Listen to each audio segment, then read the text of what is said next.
Good evening. Today we are going to do a dramatic reading of Richard Castle's Heatwave. Now you may ask, who is Richard Castle? Richard Castle is a fictional character in the TV show Castle, starring the guy that plays Mal in Firefly, whose name I can't quite put my finger on. He's kind of fit anyway, which is why I watched Castle, and then ended up getting this book. I'm not sure why. So anyway, I'm not going to get round to reading this book, probably, unless I do something about it, so I thought I'd read it to you, and then we can suffer together. I should probably read you the extract on the back. Heatwave. A New York real estate tycoon plunges to his death on a Manhattan sidewalk. A trophy wife survives a brazen attack. Mobsters and moguls trot out their alibis, and then, in the suffocating grip of a record heatwave, comes another murder. Mystery sensation Richard Castle, blockbuster author of the Derek Storm novels, introduces his newest character, NYPD homicide detective Nikki Heat. Tough, sexy, professional. Nikki Heat carries a passion for justice. When the commissioner assigns Superstar magazine journalist Jameson Rook to ride alongside her to research an article on New York's finest, Rook turns out to be as much of a handful as he is handsome. As Nikki works to unravel the secrets of the murdered tycoon, she must also confront the spark between them, the one called Heat. There's a lovely picture of Richard Castle there. There he is. Look at him. Look at him. Look at his lovely face. Are we ready? I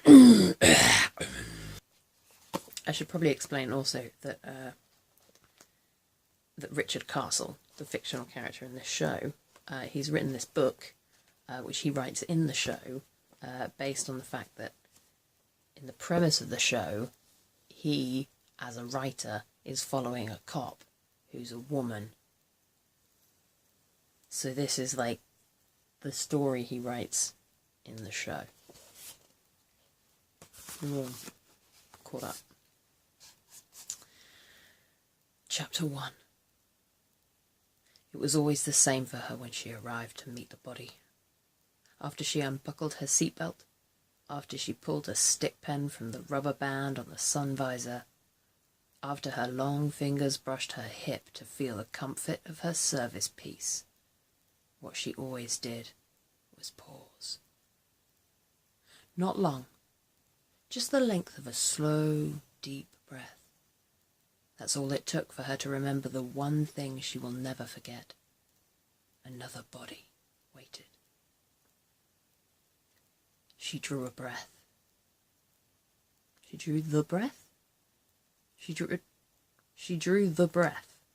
She drew the breath. And when she could feel the raw edges of the hole that had been blown in her life, Detective Nikki Heat was ready.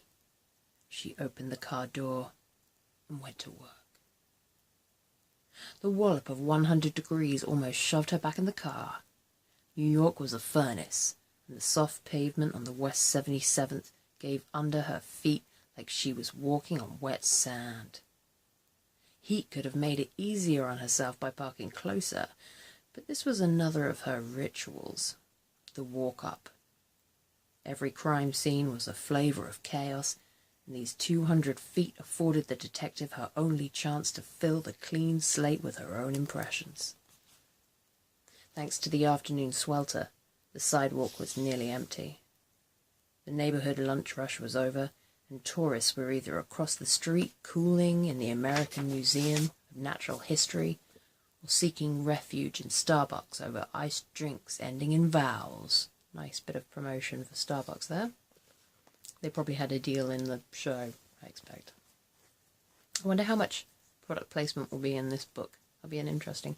We could maybe keep a tally. Her disdain for coffee drinkers dissolved into a mental note to get one herself. Her disdain for the coffee drinkers dissolved into a mental note to get one herself on the way back to the precinct. Let me try that again. Her disdain for the coffee drinkers dissolved into a mental note to get one herself on the way back to the precinct. Nailed it. Ahead, she clocked a doorman at the apartment building just her side of the barrier tape that encircled the sidewalk cafe. His hat was off, and he was sitting on the worn marble steps with his head between his knees. She looked up at the hunter green canopy as she passed him and read the building name. The Guildford. Did she know the uniform flashing her the smile? She rapid-fired a slideshow of faces, but stopped when she realized he was just checking her out. Detective Heat smiled back and parted her linen blazer to give him something else to fantasize about. His face rearranged itself when he saw the shield on her waistband. The young cop lifted the yellow tape for her to duck under, and when she came up, she caught him giving her a sexy ray again. The young cop lifted the yellow tape for her to duck under, and when she came up, she caught him giving her a sex ray again, so she couldn't resist. "Make you a deal," she said. "I'll watch my ass. You watch the crowd." Ha! She's got some spunk. Detective Nikki Heat entered her crime scene past the vacant hostess podium of the sidewalk cafe. All the tables at La Chaleur Belle were empty. All the tables at La Chaleur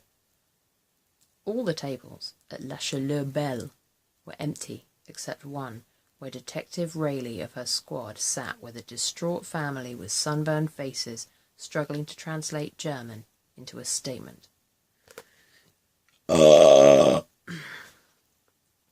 Their uneaten lunch swarmed with flies.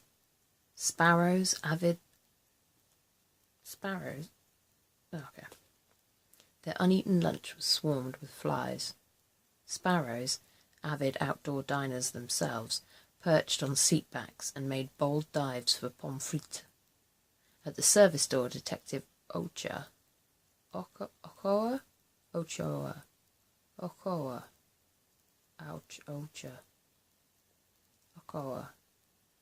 That sounds better. Detective Ochoa looked up from his notebook and Ochoa.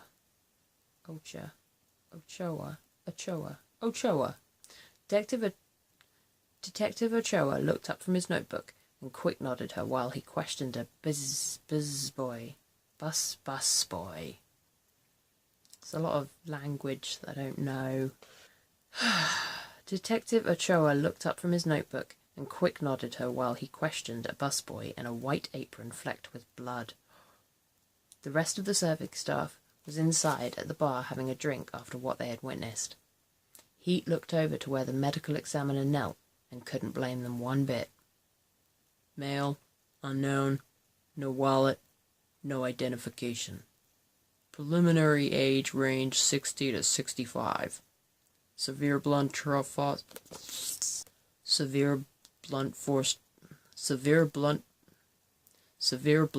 trauma to the head, neck, and chest. Lauren Parry's gloved hand peeled back the sheet for her friend Nikki to have a look at the corpse on the sidewalk. The detective glanced and quickly looked away. No face, so we'll comb the area for any dental. Otherwise, not much to ID from after that impact. Is this where he landed? There, The ME indicated the ME indicated the cafe. The ME indicated the cafe busing station a few feet away. It had caved in from the top so hard it was split in half. The violent splash of ice and blood had already baked into the sidewalk in the minutes since the fall. As Heat stepped over there, she noticed that the cafe umbrellas and the stone walls of the building also wore dried blood, ice spatter, and bits of tissue. She got as close to the wreckage as she dared without contaminating the scene and looked straight up. "It's raining men."